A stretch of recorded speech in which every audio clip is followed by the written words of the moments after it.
Walkie టాకీల పేలుళ్లతో వణికిపోయినటువంటి లెబనాన్లోని Hezbollah ఒక కీలకమైన warning ఇచ్చింది. ఏదైతే పశ్చిమాసియాలో పరిస్థితి నివురుగప్పి నిప్పులా మారింది, గాజాకి పరిమితమైన యుద్ధం లెబనాన్కి విస్తరించనుందన్న భయాందోళనలు వ్యక్తమవుతున్నాయి.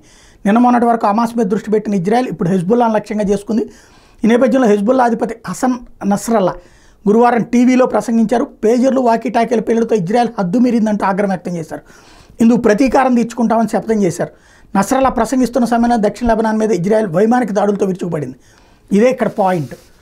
ఏదో టీవీలో బిల్డప్ చేసుకోవడం, ఒరిజినల్గా అక్కడ ఏమైనా ఉందా? ఇప్పుడు మొన్నటిదాకా ఎవరు హమాస్ తీవ్రవాదులు వీళ్ళందరూ అప్రమత్తంగా లేని టైంలో దాడి చేశారు, అయిపోయింది. అంటే దొంగ దెబ్బ తీశారు. డైరెక్ట్ యుద్ధంలో ఏం బీకుతున్నారు? అక్కడ ఇజ్రాయెల్ సైన్యం అంతా అక్కడే ఉంది కదా.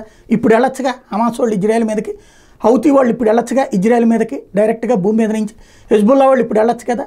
అట్టించి ఇట్టించి ఎంఎస్ఐలో వేయడం ఎందుకు? దొంగచాటు దెబ్బతీసి అప్పుడు విజయం అన్నారు, ఇప్పుడు కొడతంటే అబ్బాయి బెట్టట్టా కొడతారంటారు. రెండో పక్కన హెజ్బుల్లా అట్లా చేస్తాం ఇట్లా చేస్తామని బెదిరిస్తుంది. ఆ బెదిరిస్తున్న టైంలోనే మళ్ళీ భారీ వైమానిక దాడులు జరిగినాయి. ఇంకోటి అదేంది, ఇది యుద్ధం కిందే లెక్క కడుతున్నాం. మరి ఇప్పటిదాకా చేసింది ఏంది? అచ్చంగిళ్ళాలు ఆడుకోవడమా లేకపోతే కర్రబెళ్ళ ఆడుకున్నారా? మొన్న హైపర్సోనిక్ మిసైల్ అనేది యుద్ధానికి కాకపోతే సరదాగా వాడతారా? హైపర్సోనిక్ వాడారు. దానికి ప్రతిగా వీళ్ళకి సంబంధించిన పేజర్లు వాకీ టాకీలు అన్నీ పేల్చి చూపెట్టారు. నీ దగ్గర అస్త్రం నువ్వు వాడితే అవతలోడు అస్త్రం అవతలోడు వాడతాడు. వాడు కొట్టిన తర్వాత ఇప్పుడు తూచి ఇదంతా తొండంటే ఎట్టా కుదురుతుంది?